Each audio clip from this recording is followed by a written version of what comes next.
Good morning, everyone, and a very warm welcome to another module of the RIBA and Geberit seminar series.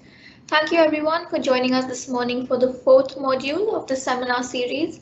I am Mituna Murugesh, the RIBA Business Development Manager for the Gulf.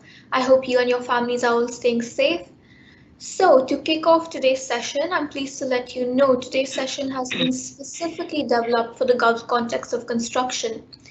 This module is once again open to all audience members in the Gulf, and today we have members tuning in once again from the United Arab Emirates, Kuwait, Bahrain, Qatar, the Kingdom of Saudi Arabia, the Sultanate of Oman, as well as Jordan. Today's module of the RIB and Geberit seminar series will provide an insight on creating the ideal washroom environment. Please do send across any questions regarding today's presentation in the chat bar alongside at any point of time, and our speaker today will attend to them in the last 20 minutes Q&A session. Lastly, I would like to thank Geberit for their kind support in sponsoring this seminar series. At this point of time, I would like to introduce Louise Pitt, the Marketing and CRM Manager for Geberit International Sales, to introduce us to our speaker today. Thank you, Mituna, and also a very good morning and a very warm welcome to all the delegates today from Geberit. My name is Louise Pitt, and as Mituna said, I am the Marketing Manager for Geberit in the Gulf region. So I'd like to take this opportunity to introduce you to today's speaker, Mr. Remo Hirschi. Remo is a 38-year-old Swiss national. He has his Bachelor of Science in HVAC engineering and started his career in the construction industry in 1996. 6 years ago, he joined Geberit, a Swiss multinational group headquartered in Rapperswil-Jona, which is based near Zurich on the other end of Lake Zurich. Since then, he has traveled to more than 15 countries, working for Geberit within the MENA region. Over a year ago, he relocated to Dubai in the United Arab Emirates to join the Geberit Regional Gulf team, where he heads up the product management and technical sales support teams for our region. I'd now like to hand over to Remo for today's presentation, Creating the Ideal Washroom.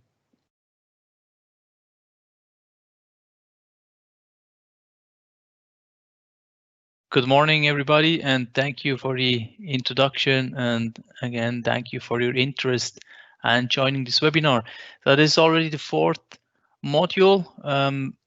As usual, I'm going to share my PowerPoint presentation, which will take a few seconds.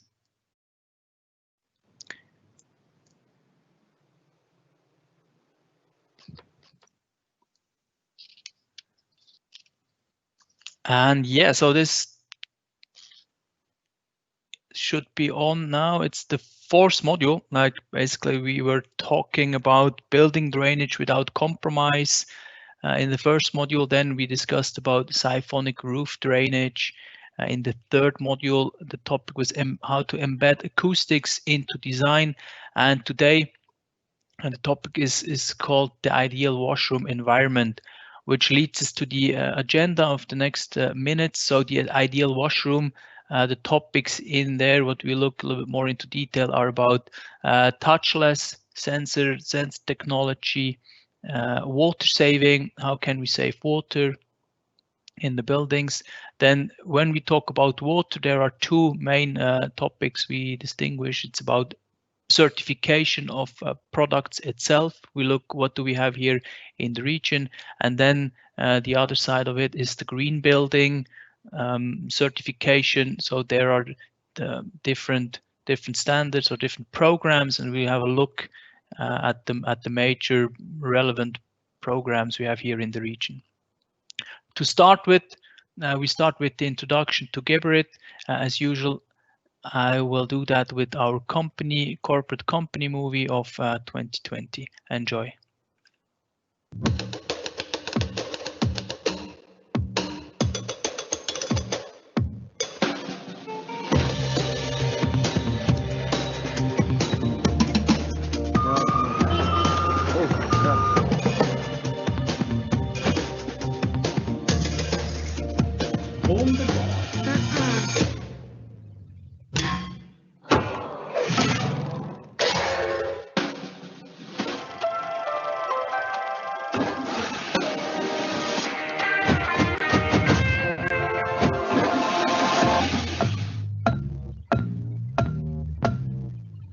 dauert das genau?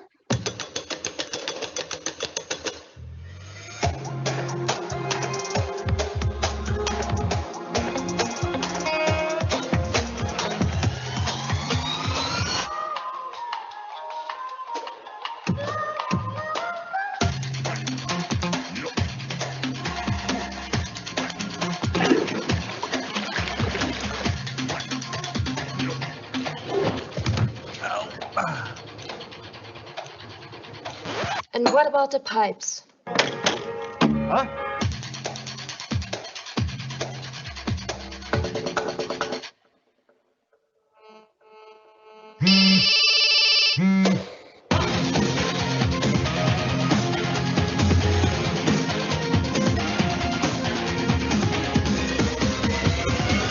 Und was ist mit Schulung?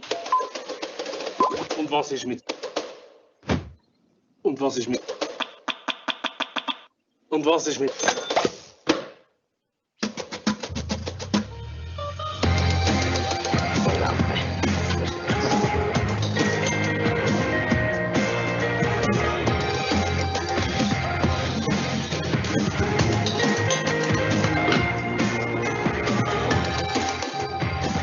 Fertig. Fertig.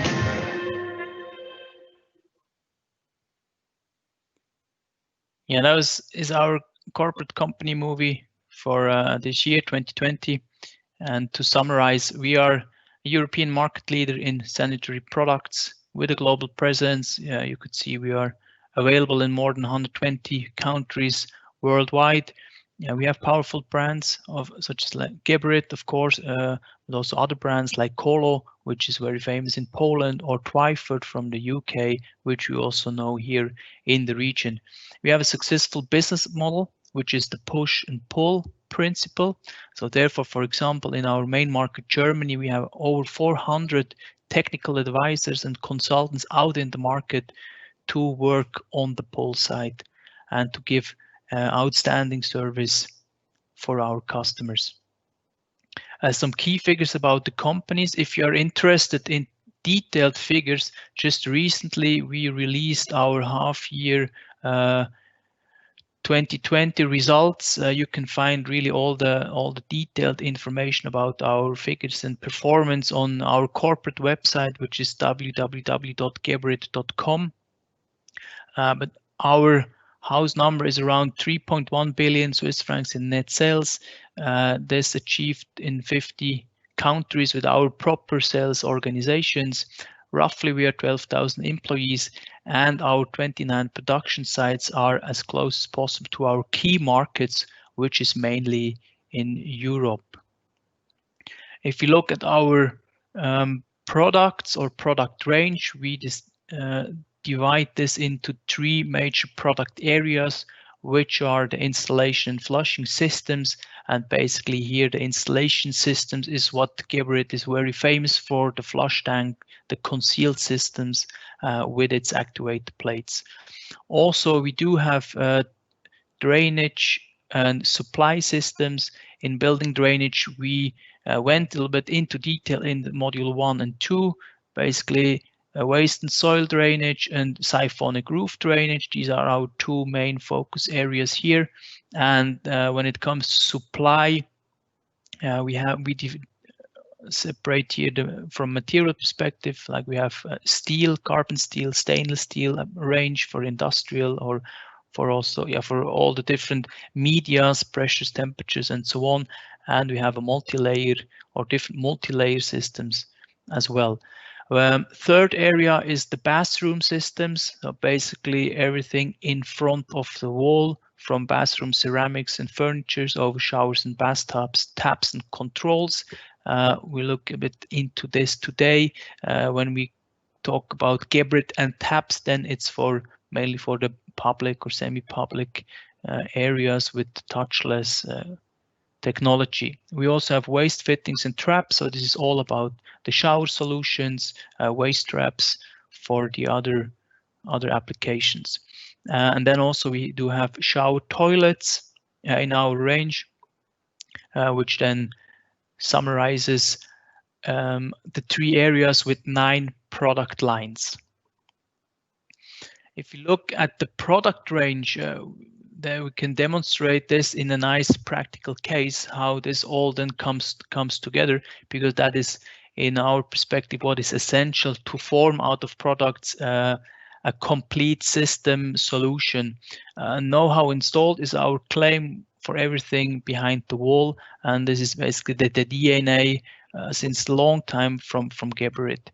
So practically, where does it start in the bathroom? It starts at the bare brickwork stage, or at the, yeah, let's say on the empty bathroom as such. First, what is done is the vertical supply of with drainage pipes and the supply system. What we nicely can see here, we can also provide solutions for fire protections, that fire cannot enter the next story, and we use soft insulation sleeves for the decoupling when it comes to structure. This is what we have discussed in module 3. As a next step, and this is definitely the vision of Geberit here also in the international market, this is definitely more a European concept, a Central European concept, to have an entire pre-wall system in front of the wall and on the same floor. And here we can combine all the elements in one system. Everything comes out of one hand. It's easy to plan, easy to install, and very reliable and exact. What is definitely a huge difference is when it comes then to the connection, the horizontal connection to the vertical. Here, this happens in the pre-wall, ideally with the same floor installation. Of course, we do not see the famous floor drains here in this application. So we know in the region here we talk about a cross-floor concept. The benefit here of a same floor concept is definitely we do not have these penetrations in the ceiling from top to down. So this means also acoustic-wise, this solution brings us a huge benefit, because if we look on this small white tape all around the system, means it's decoupled from the primary structure again. So basically here we have nothing touching the concrete or the brickwork except the brackets and the fixation of the rails, but this also then is executed with some insulation in between. So here we can absorb already a maximum, and even we do not transfer any unwanted installations into the neighboring area. Of course, also the water supply then is supplied within this pre-wall, and maybe another interesting part here of this solution is to combine basically the duct with the pre-wall. So the space we are using in the pre-wall in the same time offers us a way how to supply and drain vertically the building.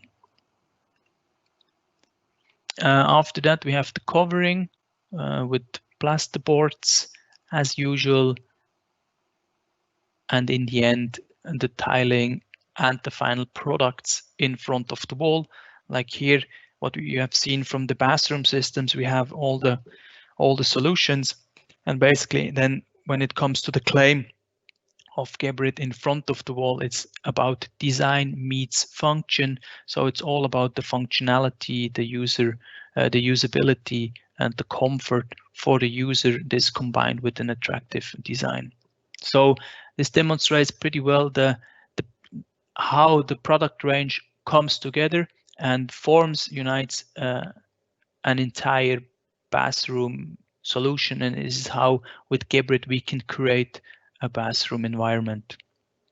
To sum up, with Geberit, we believe we can manage the entire water flow from supply to the use and the drainage. So the entire cycle in the building can be tackled, and like a lot of benefits, definitely working with good quality products.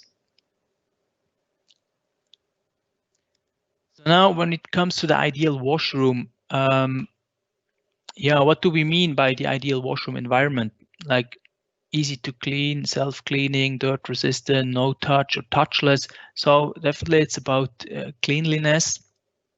Then moreover, it should be intuitive to use. It should be for everyone, maybe space saving, depending on the situation. So it's about usability. And then, of course, like it should be fresh. There should be a warm feeling. It should be an easy orientation within this area. So it's also about comfort. And so the concept of the washroom shows that there are many important considerations to think about when designing bathrooms. You want it to look good, easy to maintain, easy to use, easy to clean, hygienic, and definitely it should meet requirements for water saving. And this is what we are going to look at also today. So touchless is one of the topics. I mean, until recently, many people didn't think twice about touching door handles, elevator buttons, or signing so kiosks on their way into work. But now, definitely, communal surfaces are a hot topic. So what do we know? Like, there is gesture recognition, which is the most common form of no-touch technology. So users can do simple gestures to control or interact with devices without touching them. So waving your hand to trigger an automatic door, for example, removes the need to touch handles or a physical button. Touchless sensing can detect the presence or motion of a person under a sensor, like gesture recognition. Touchless sensing so has become rather a commonplace in our everyday life. So every one of us has gone through an automatic door at the grocery store, the hotel, or the commercial building. So every one of us has experience with touchless sensing technology. We also know other technologies such as voice recognition or facial recognition when it comes to the mobile phone, for example. So there is everywhere in our lives nowadays touchless functionalities. When we look into the bathroom, then it's quite obvious. We have three major interfaces for touchless technology, which is the WC actuation, the urinal system, and on the wash place, the tap systems. So how does it work in detail? Maybe it's interesting once to have a closer look. So we have 4 different states, and state 0, of course, is if the toilet is unoccupied, and there the sensor is in a reduced energy consumption state, just on standby to on a low power to monitor the environment. State 1, if a person is approaching to use or just to use the WC as a urinal or just to dispose some waste, then the sensor will be activated. So with the distance measure to detect if something is going on, and it will activate the touchless sensor, or depending on the setting, a touchless sensor can be set with the pre-flushing, which then would be enabled. So it means a person would come in and a pre-flush would be activated. This is just one option, or it just like activates the sensor. When the toilet is used, then the touchless sensor needs to be deactivated again to prevent accidental flushing, and again to reduce also the energy consumption. And of course, then the last state is then the triggering of the flush in standing position after use, and it's a reactivation of the touchless sensor for either conscious flush, so we have to put our hand in front of the sensor, or for a touchless flush activation, if somebody's leaving, then automatically the flush will act. So here 2 simple drawings, one from top view, one from side view on the right hand side. So we have basically 3 different areas which we here see and define. So number 1 is the user detection range, which is usually between 50 and 60 centimeter. Then we have the manual flush detection range, which is obviously closer. So this is when we have to go with our hand 2 to 10 centimeters, and the proximity detection range from 60 to 1.2 meters.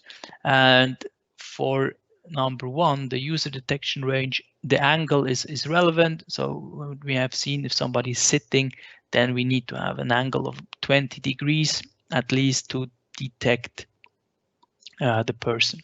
So then we have some different settings. As mentioned, we can do an automatic flush, we can do a manual flush, or we can do a pre-flush. This is all about the requirements of the area, and we can set furthermore the flush time. So by reducing the flush time, we can also save water. So if we reduce the seconds of flushing of the device, we can reduce to 2.5 liters, 3.5 liters, or then 4.5 liters for the small flush. The detection range setting, we see this range between 60 and 120 cm is depending on the ceramic. So what type of ceramic is there installed, the size of the ceramic, the projection. So a handicapped toilet with the large projection of 70 centimeter definitely requires a little bit a larger detection range. And the detection time can be adjusted, for example. So this varies from 1 to 60 seconds.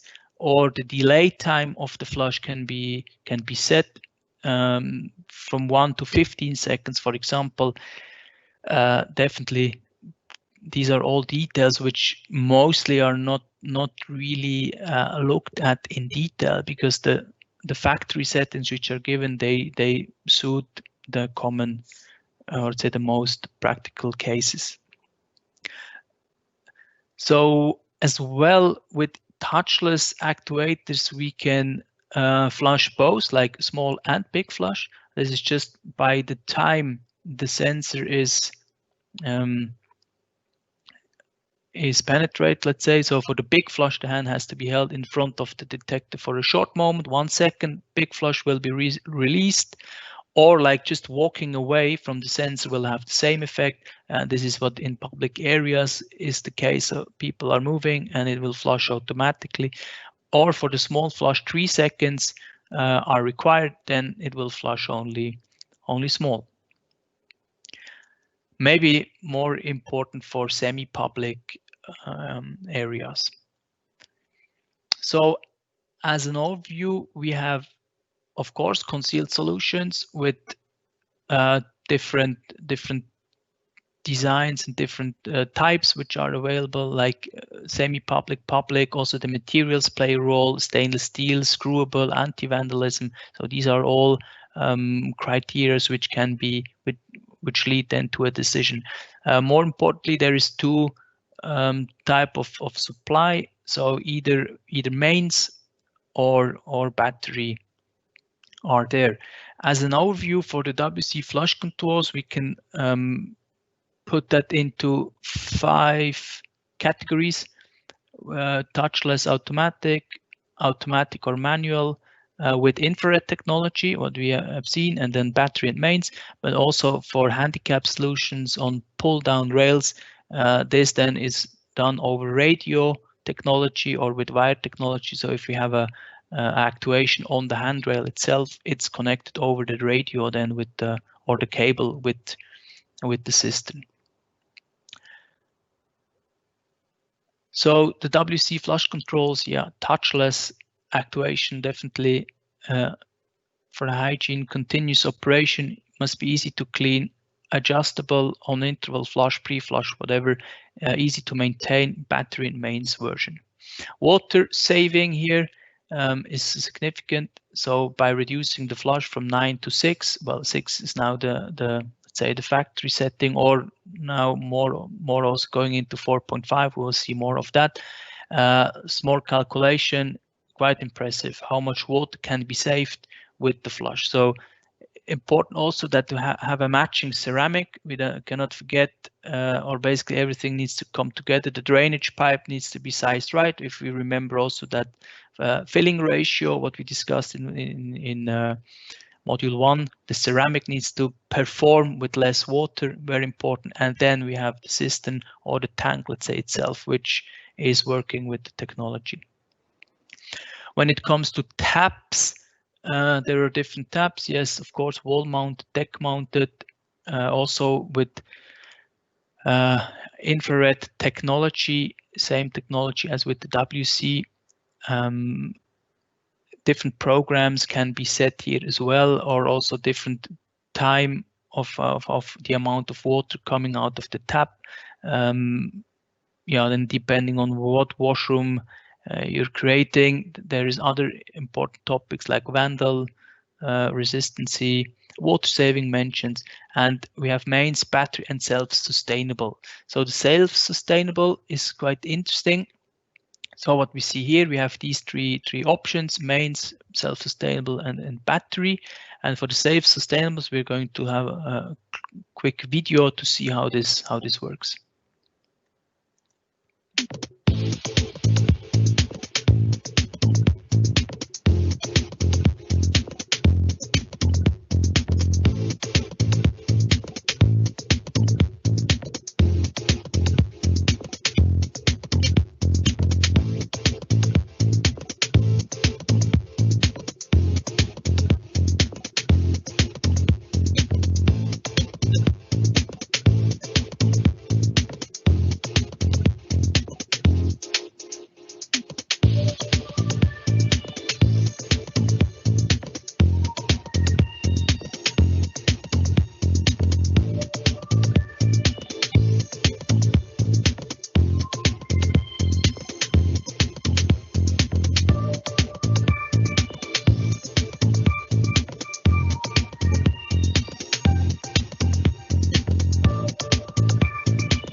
Yeah, pretty simple. So it works basically with the energy of the water pumps, we can say, with the pressure in the water supply lines are bringing into motion a small generator, which then is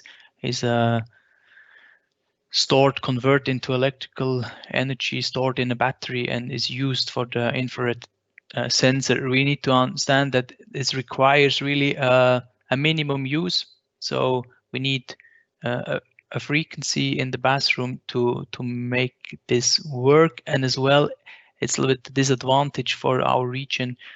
For the water saving, it's not really suitable because we need 5 liters, 3.2 liters per minute as a minimum flow to create sufficient power. So when it comes to water saving, like 1.3 liter per minute for the tap, then this will not be sufficient. But it's a great idea, definitely, to use the water pressure, and this is something which can be probably will be developed in the future to work also with less water consumption.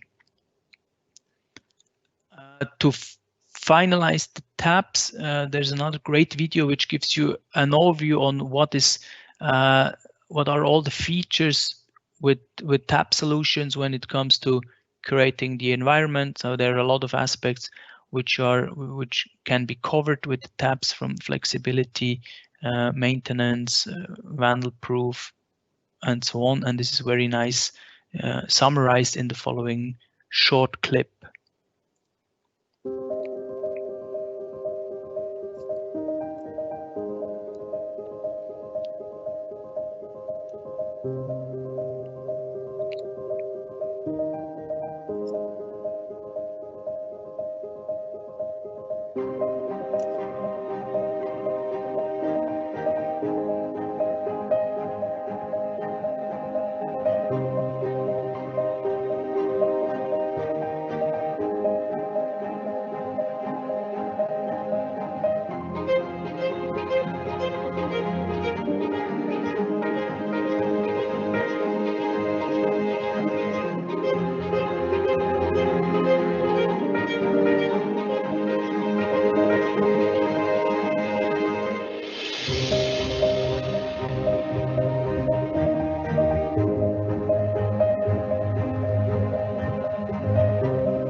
Yeah, so definitely this summarized pretty well the tap solutions. What are the important points here? Definitely there a lot can be covered, from the flexibility, the usability, all the different functions like height adjustment, easy to clean, and all, like really great solutions available. When it comes to water saving with taps, how is this achieved? Like simply we have the aerators which are mounted on the taps. So here we have different flow rates in liters per minute from 5 to 3.8, 1.9 and 1.3 liters per minute. So this is how water saving is achieved mainly on the taps. As mentioned, 1.9 liters per minute, 1.3 liter per minute. These aerators are not suitable for a generator operation. So here this works only with a battery or a mains activation. Yeah, so the taps, to summarize, they need to be functionally reliable, clean and secure. And definitely then we have a good solution for a public or semi-public wash place. For the urinals, the third part, so here infrared infrared again is the technology used with a dynamic flushing time adjustment possible, or even here an interval flush program can be the solution, depending again on the use of the public bathroom, that we have an interval flush program that these urinals are flushed to avoid bad smell and so on. To give you an overview as well, like this is the same here with battery and mains, and the solution is concealed as well. Like most we recommend concealed. There is also in front of the wall solutions possible. Mainly what we see, what is for the public area suitable is really concealed. There is also a hidden flush control. So basically this works with the temperature sensor in the trap of the urinal. It is not advisable, or it doesn't work here in the region, because the temperature is the setting temperature is 30 degrees Celsius, and the cold water already, the flushing water we are having is exceeding the 30 degrees Celsius. So this is more a solution for other regions of the world where cold water, or basically the definition of cold water really is from, let's say, 12 degrees Celsius to 25 degrees Celsius maximum. Then a urinal flush control with the hidden function can be used. So it detects the change of temperature in the trap and the flow, and then it releases the flush. As maybe not really known here in the region. More what we know is the infrared technology in front on top of the urinal. There's also another solution, which is having the infrared technology, basically the same technology, but just mounted underneath the urinal. This has also some advantages when it comes to maintenance. Mainly, that's what we see here on the left-hand side. It's a very easy access. It's not concealed in the wall. It just sits underneath the ceramic, and there is like a function box which easily can be removed and can be accessed and maintained or set to the desired settings.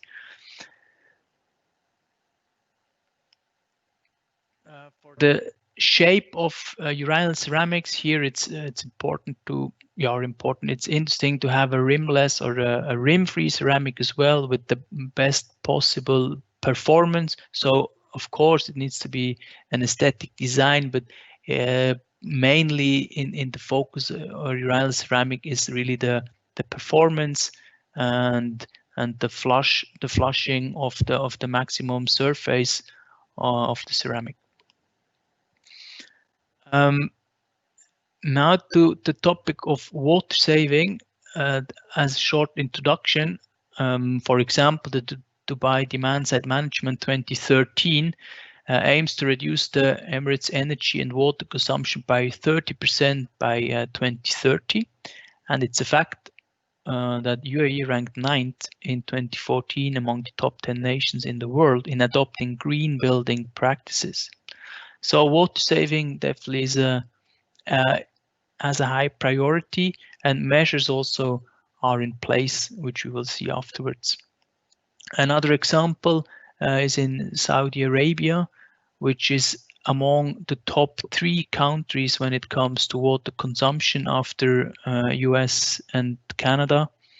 And yeah, there is a program launched called QATRA, so National Conservation Program for Reducing Individual Water Use. And it comes in times, yeah, when Saudi Arabia is among the most water-consuming countries around the world, yeah, which is not consistent with its water shortage situation.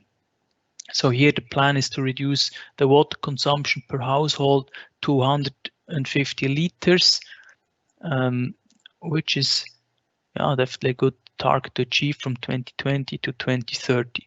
So yeah, when it comes to water saving, definitely, I mean, the user, or let's say every individual and its behavior is the central point and steers the maximum of how we can reduce water. Then us as a manufacturer, what we can do is come up with technology and system which work with or which perform perfectly with a reduced water consumption. Like the classic example, like long time ago, the 12 liter per flush, which nowadays, well, from 6 and 3 liters moves to 4.5 and 3 liters, or even to 4 and 2 liters when we then will discuss a bit about lead.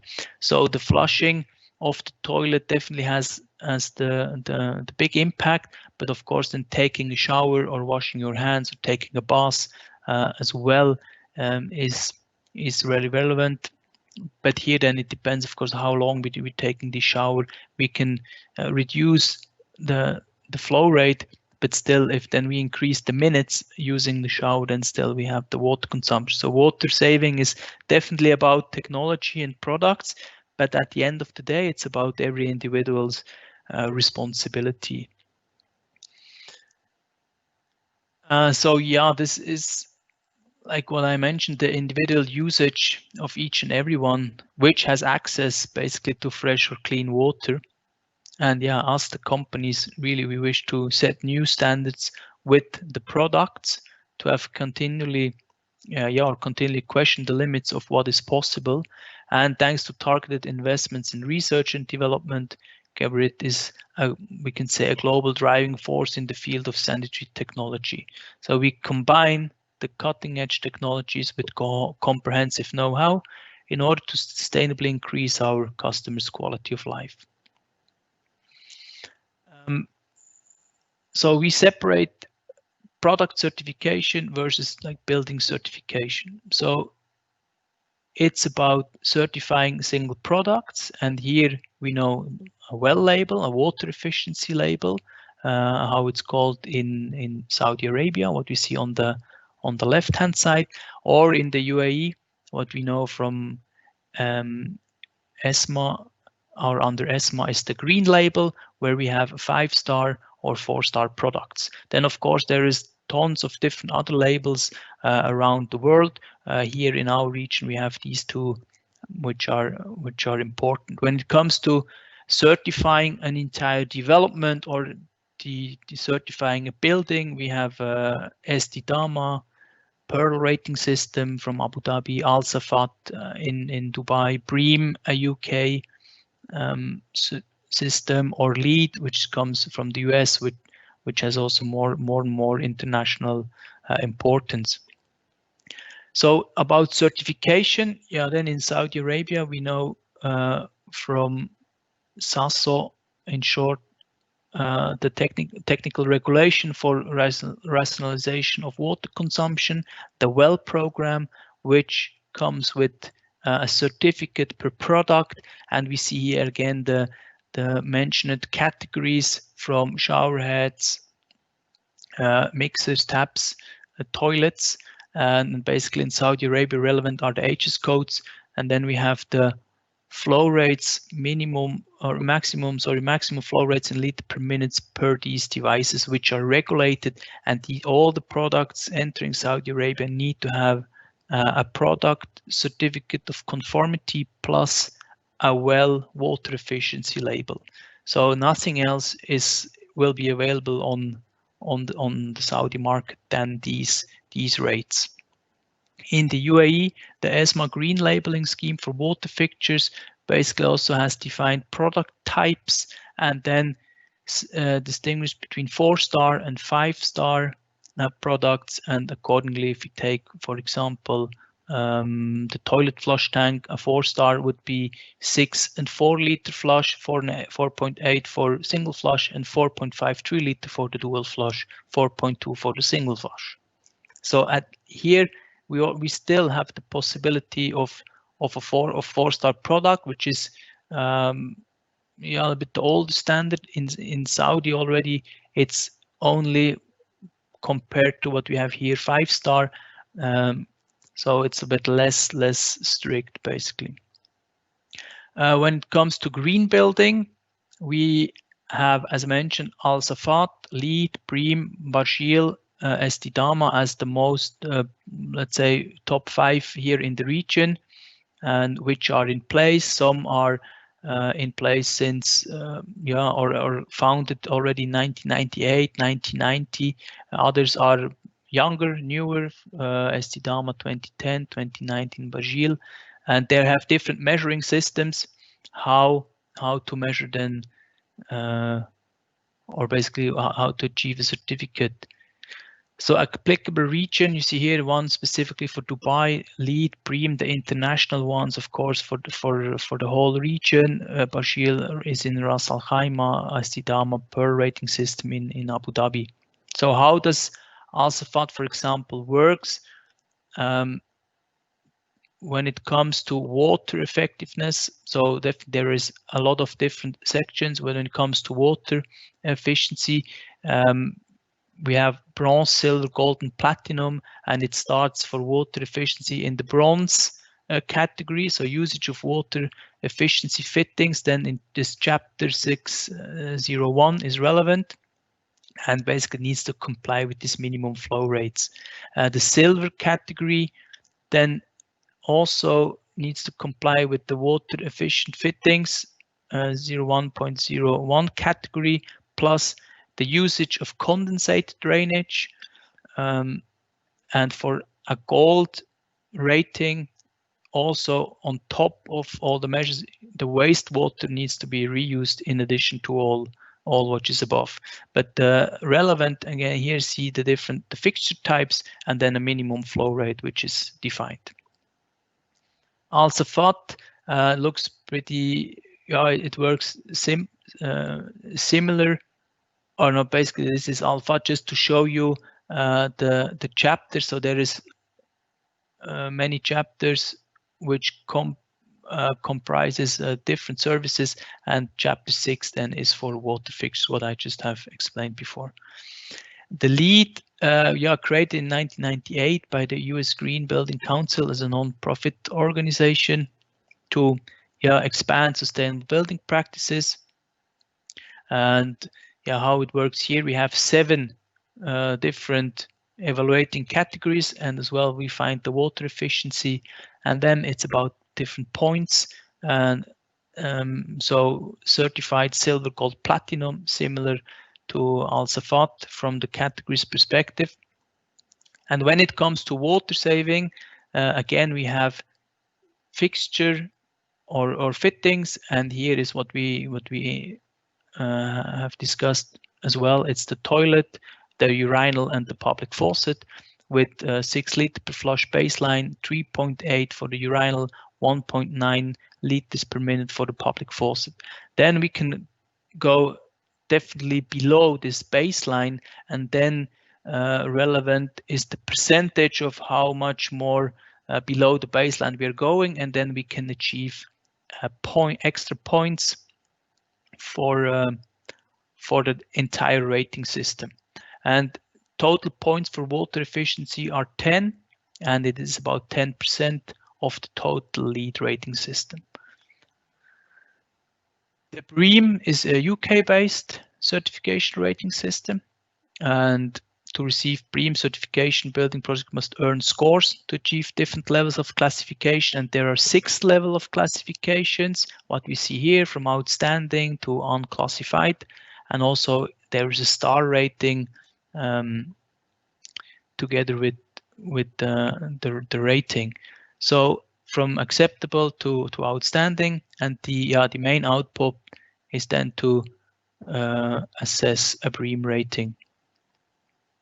And here we have also evaluating categories, and again we find one dedicated category for water among other categories. So the method here is a bit different than the other. So here it determines the water efficiency measured in liters per person and day and per cube meter per person and year. So for a building based on the building's actual component specification, and then a default usage pattern for the building type and its activity areas. So this modeled output is compared with the same output for a baseline component specification and the percentage improvement used to determine the number of BREEAM then credits achieved. The baseline component specification is equivalent to the water efficiency of industry standard components. So there is a table. We'll show there is a table which defines again the baselines for the fixtures, and then again it works with a percentage improvement of these benchmarks, which then are determined based on progressively more efficient standards for water consuming consumptions. And then it gives credits per level. So here is an example. So each environmental section, the number of credits is awarded and must be determined by the assessor in accordance with the criteria of each of these assessment issues, and the percentage of credits achieved in each section is then multiplied by the corresponding section weighting, and then it will give the score for the section.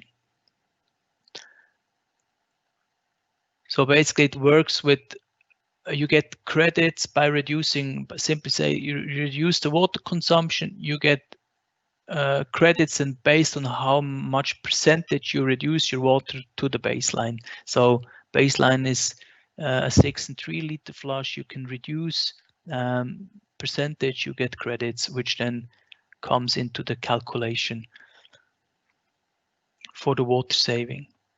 Last but not least, the SDDAMA program called the Pearl rating system is mandatory in Abu Dhabi, introduced in 2010, and yeah, it's called the Pearl rating system, and it's valid for 5 years. To achieve the Pearl rating, so building project must earn credits. Here it's also a credit system, and it have 5 levels of classification and 7 evaluating categories. And the relevant category here is PW, precious water, where we have a maximum of 43 credits. So you see here the credit distribution for then different type of buildings.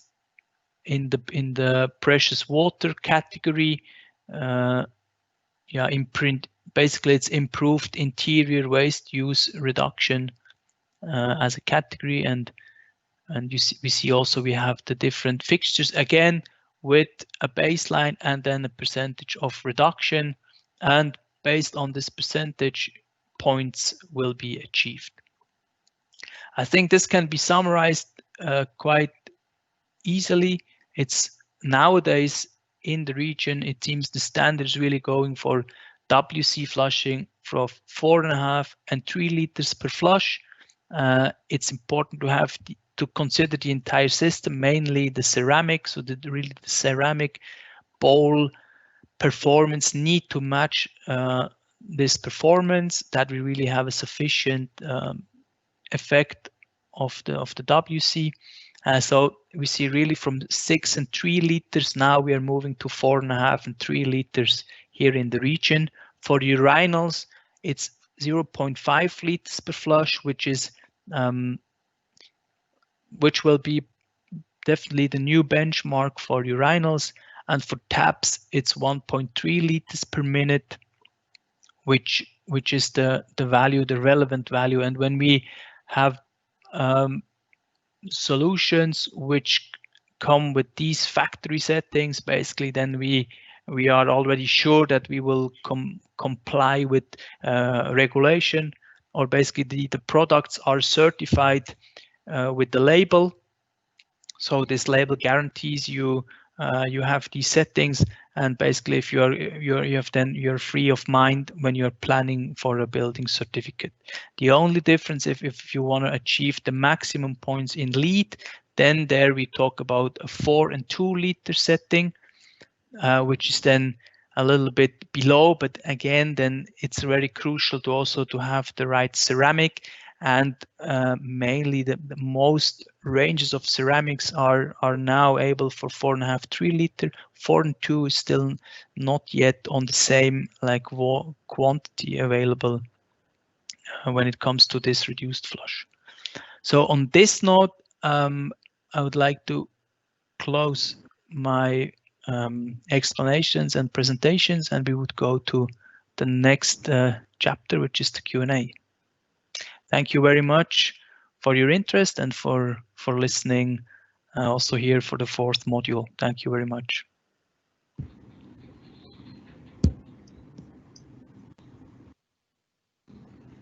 Thank you, Remo, for that presentation. You know, I'm an architect myself, and this is now our 4th module. I'm surprised at how much I learned through these sessions as well.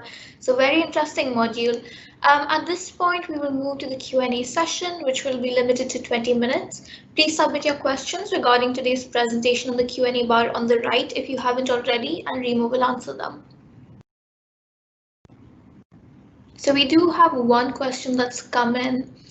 Are Geberit planning any antimicrobial taps, etc., any automatic WC covers, or any touchless flush? How would a user know how to have a full or smaller flush graphics? Okay, so planning any antimicrobial taps. Yeah, that would require a bit more detailed explanation of what exactly is meant here. For the automatic WC covers, yeah, that exists in the range of AquaClean shower toilets. So basically this is already existing. Basically when you approach the WC, that the lid will open automatically and also will close automatically. This technology exists. Definitely this is something for the private or the semi-public for these areas. Yeah, like maybe a luxurious hotel room, something like that.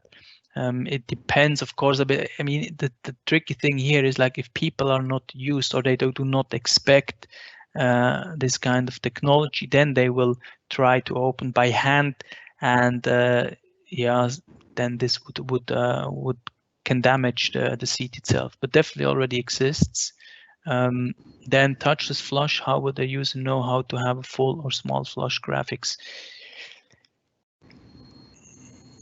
Yeah, depends where. I mean, where we are when we talk about the public space, then I think this setting should be defined by the operator by default. Like say, okay, we have a target. We want to save water. Let's go for 4.5 liter flush. We put the right ceramic. 4.5 liters, big flush. This setting is done, and the user don't need to worry or think about the flush in general. So this is all sorted managed by the operator. In the private home, then it depends on the design of the plate. There are infrared plates, Sigma 80 design, which come with an LED stripe, with a longer LED stripe and a smaller one, which is like indicating small and big, and then by holding the hand either side, this is solved like with the visual with this visual effect.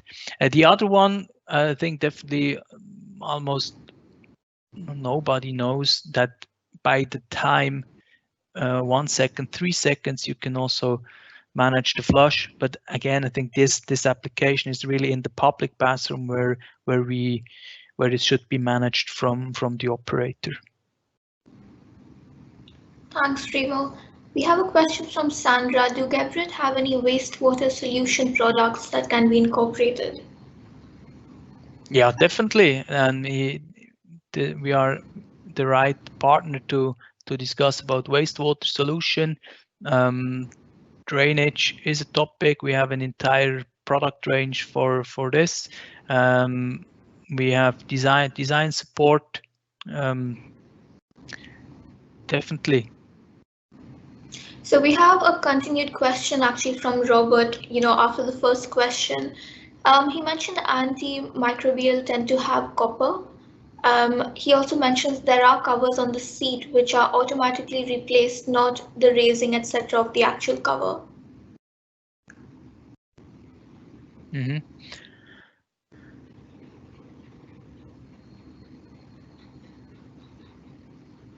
Okay, yeah.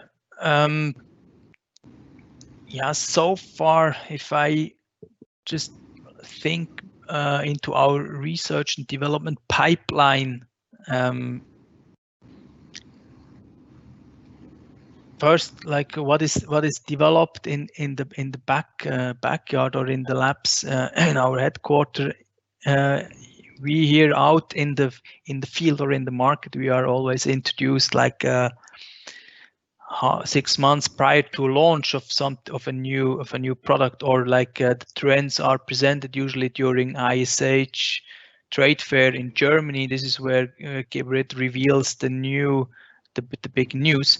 But honestly, here to this question, I have not heard about it, but I mean, doesn't mean I'm here placed in Dubai, and we are a sales company. So I don't know, but it's definitely thanks for the input. We will take a note and we will give the feedback. We are always happy to get like this kind of questions, which makes us think about new things, and we will give that feedback to our colleagues in headquarters. If there are any other questions from delegates today, could you send them in? We'll give it another minute because this does tend to lag. Sorry. While we wait, actually, Remo, you mentioned these systems are mainly used at the moment in public to semi-public spaces, which is understandable. Do you see this technology being used in private spaces at all? Now as a future trend at all? Yeah, it is. Some of the like infrared actuator plates are in private homes because of design and but maybe driven because of like it's kind of fancy to have such kind of a design like infrared with digital aspects. But this is more a niche. Also from a price perspective, definitely at the moment it's maybe not yet available for the mainstream, so to say, on because in the end of the day, really the cost and let's say value for money or the use then depends who is buying. If it's an end user investing in his villa himself, like say in this sector, yes, definitely on the bigger developments, not yet, but I see. Interesting. Another question's come in. When do you see flow rate standards reducing further? Yeah, it's ongoing. I mean, the whole SASO certification has been in Saudi Arabia, for example, has been implemented July 2019, and it was a massive step. And also for us as a manufacturer, this is a massive step what has been done to basically comply with the standard by law. So you have to adapt and adjust, and the values we are using there, 4.5 2 liters for a WC, 1.3 liters for a wash basin. This is already on a very good level. If it can be reduced more, yes, there are trends going further. I know from other manufacturers that they are going in this direction. Definitely, we should then really see that the performance and that the performance of the of a WC flush is like satisfying. So there definitely the extremes probably are not yet reached, but let's see how further we can go. The same thing is like for if you want to wash your hands. I mean, you can reduce to an absolute minimum, but then what about the comfort, the effectiveness, and how this is perceived then by the individual user? This will drive this then as well. I mean, if there is a demand, then usually there will come also the offer as well. But it's definitely on the way already to reduce further from now. But at the moment, what we are having, I think, from SASO, from ESMA, is set as a standard for the next couple of years. Thank you, Remo. Let's give it another minute to see if any questions come in. Audience members, please feel free to send in any questions at all. There we go, we've got another one in. Tap sensor systems are used extensively in healthcare developments, though there are difficulties, for example, using the water flow to wash out a container by nurses in patient rooms, for example. What solutions can be offered to alter the flow or touch-free system to improve the use of activities beyond hand washing?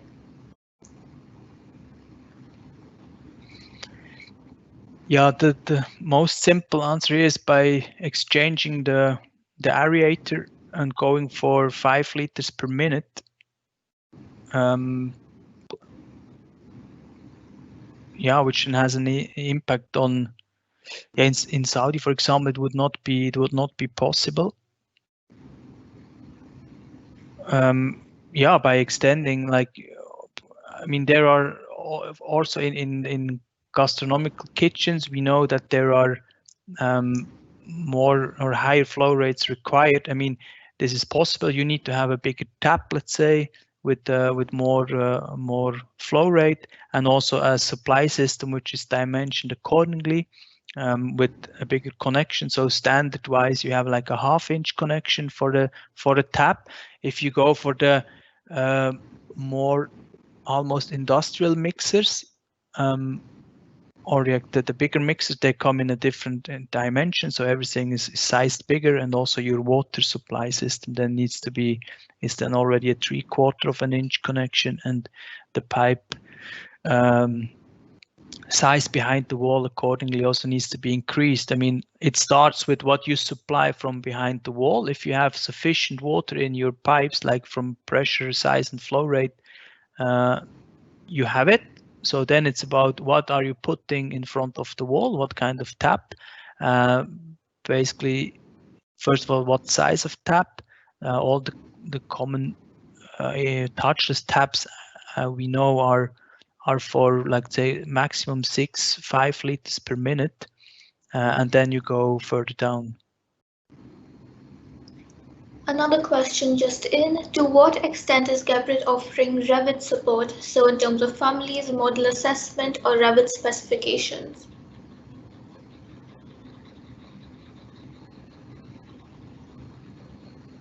Yeah, Revit, we have a BIM plugin basically for Autodesk Revit. So on our website, www.international.geberit.com, there is a BIM section.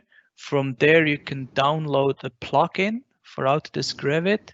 And then basically this is really a plugin which sits in your software. It will be on the tab. And then you have the library of Geberit products. And this has the benefit of having always the actual families and available. Even there is a small like traffic light system implemented from green, orange, and red. So green means it's available, it's the latest model. Orange, it's under preparation. Red, it's not yet available. And also we do see if people are clicking on items which basically are red, we see the demand and we know, okay, we need to provide these models. Now this has been launched some months ago, well, almost a year. And we are working on all the families. I know the target is till end of 2020. We have also ceramics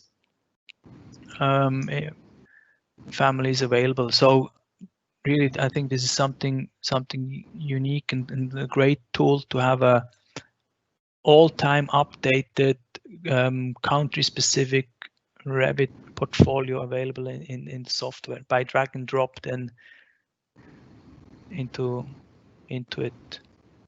the model. Thank you, Remo. If we have no further questions coming in, I think we can close today's session.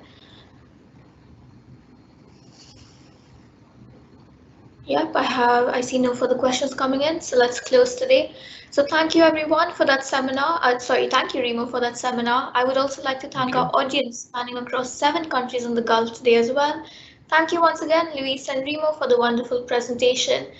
Again, I would like to thank Geberit for their kind support in sponsoring the RIB and Geberit seminar series. Thank you everyone. Hope to see you at our future RIB events.